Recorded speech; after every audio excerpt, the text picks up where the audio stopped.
Okey. Ya, kita lihat pula perbezaan kuantiti ditawar dengan perubahan kuantiti penawaran. Perubahan kuantiti ditawar dengan perubahan kuantiti penawaran. Ini penawaran, ini tawar macam tadi, ya. Kalau perubahan kuantiti ditawar maksudnya peralihan titik-titik. Titik-titik kuantiti yang ditawarkan di sepanjang keluk penawaran, di sepanjang keluk penawaran. Keluk tidak beralih. Yang beralih ialah titik-titik. Ya, titik-titik, katakan ini titik A. Beralih ke B atau C. Ya, beralih ke B atau ke C. Ya, keluk tak beralih. Kenapa? Ya, titik beralih. Mula-mula pada harga P0, kuantitinya adalah Q0. Ya. So, pada A, P0, Q0. Beralih ke C. Ya, beralih ke C. Ya, C ni ialah Q1. Kenapa kuantiti ditawarkan turun dari Q0 ke Q1? Ya, puncanya disebabkan oleh harga barang ni turun. So, bila harga turun, ya, titik beralih dari A ke C, di mana harganya adalah P1, kuantitinya adalah Q1. Ya. So, punca kenapa kuantiti ditawarkan turun? Puncanya disebabkan oleh harga barang itu sendiri. Ya. Jadi di sini baik kuantiti ditawar mahupun kuantiti diminta, take note keluk tak beralih, yang beralih titik-titik, puncanya disebabkan oleh harga barang itu sendiri. Soalan ni selalu keluar dalam objektif satu soalan. Setiap tahun keluar. Antara berikut yang manakah punca? Punca keluk beralih ke kanan. Awak pun jawab harga barang itu. Salahlah. Ya, sepatutnya yang ni. Kadang-kadang tu rajah tu seperti ini. Apakah punca? Ya, kuantiti turun dari Q0 ke Q1. Awak bagi faktor ni, kos. Salahlah. Ya, faktornya adalah harga barang itu sendiri. Jadi kena hati-hati, ya. Okey, kita lihat perubahan kuantiti ditawar. Sama macam permintaan, perubahan kuantiti penawaran juga ditunjukkan dengan peralihan keluk. Ya, peralihan keluk dari S0 ke S1, iaitu beralih ke kanan, ataupun dari S0 ke S2, iaitu beralih ke kiri. Kalau keluknya beralih ke kanan, itu maksudnya penawaran meningkat. Kalau keluk beralih ke kiri, itu maksudnya penawaran turun. Ya. So, apa maksudnya perubahan kuantiti penawaran? Maksudnya adalah peralihan keluk SS sama ada ke kiri atau ke kanan. Apa sebab dia beralih ke kiri atau ke kanan? Ya, ada banyak faktor yang menyebabkan dia beralih ke kiri atau ke kanan. Yang pertama ialah harga bahan mentah atau harga input. Harga bahan mentah atau input, sama maksud. Yang kedua ialah teknologi. Yang ketiga, dasar kerajaan. Cukai atau subsidi. Yang keempat, jangkaan harga pada masa depan.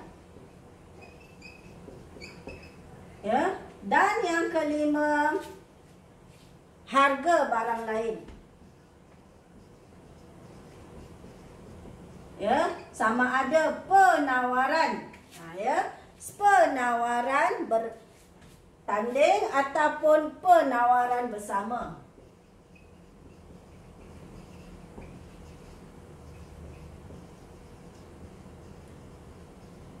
Okey.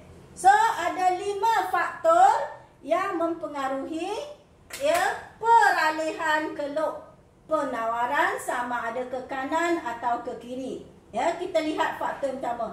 Harga bahan mentah atau harga input. Kalau harga bahan mentah naik, maka kos akan naik. Kos pengeluaran akan naik. Kesannya penawaran turun. Contohnya kilang buat baju.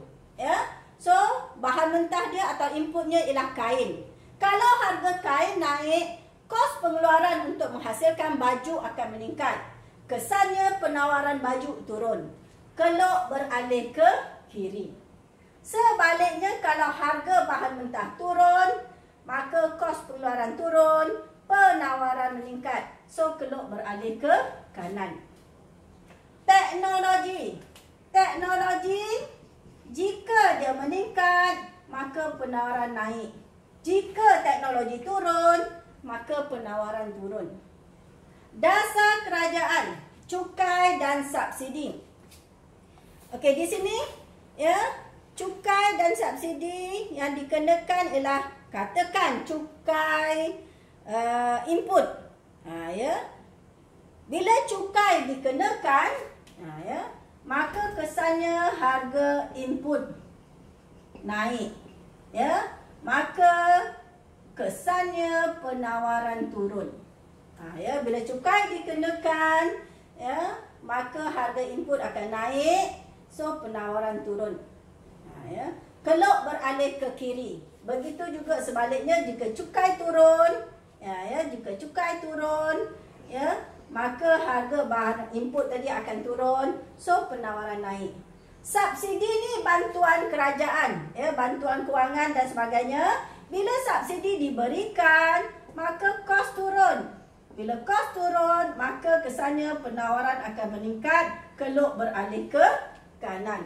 Sebaliknya kalau kerajaan tarik balik subsidi, kos akan naik balik sebab kerajaan tak bagi bantuan dah. Kos naik, maka penawaran turun, keluk beralih ke kiri. Jangkaan harga pada masa depan. Jika firma ni menjangkakan harga pada masa depan akan turun, maka penawaran masa kini akan meningkat. Jika dijangkakan harga pada masa depan turun, maka firma akan keluarkan sekarang, jual sekarang. Sebaliknya jika harga pada masa depan akan naik, maka penawaran masa kini sekarang akan turun. Akan keluarkan banyak-banyak, jual pada masa depan. Okey, harga barang lain. Barang lain ni ada 2 jenis. Barang bertanding ataupun barang bersama. Apa maksud barang bertanding? Barang bertanding ni maksudnya tambahan penawaran satu barang menyebabkan pengurangan barang lain. Contohnya barang bertanding ni adalah getah dengan kelapa sawit. Kalau semua tanah di Malaysia tanam getah, maka penanaman kelapa sawit terpaksa dikurangkan. Okey. So, apabila harga getah meningkat, maka kerajaan suruh tanam getah. Maka penanaman getah meningkat, penanaman kelapa sawit berkurang. Kesannya penawaran kelapa sawit pun berkurang. Kita lihat masa dulu kita banyak tanam getah, kelapa sawit tak tanam. Pada tahun 80-an tu banyak getah, kelapa sawit pun ada tapi banyak getah juga lagi. Tapi bila harga kelapa sawit naik, harga getah turun, maka ramai orang petani ni dia tebang pokok getah dia tanam kelapa sawit. Jadi banyak sekarang kita lihat orang tanam kelapa sawit. Di kampung-kampung tak ada nampak getah dah. Banyak kelapa sawit. Jadi penawaran kelapa sawit naik. Penawaran getah turun. Penawaran bersama. Penawaran bersama ni barang yang dikeluarkan bersama-sama atau serentak. Contohnya kalau kita sembelih kambing, kita jual daging kambing dan kita jual kulit kambing sekali. Ya, sebab dia ada pada satu benda. Ya, jadi kalau kita keluarkan dia, maka secara tak langsung ya kita keluarkan bersama-sama serentak. Ya, lagi banyak kita tawarkan daging kambing, maka kulit kambing penawaran dia meningkat. Ya, begitu juga sebaliknya. Kalau harga daging kambing turun, maka penawaran daging kambing pun turun. Kesannya penawaran kulit kambing juga turun. Ya. So inilah faktor-faktor yang mempengaruhi penawaran.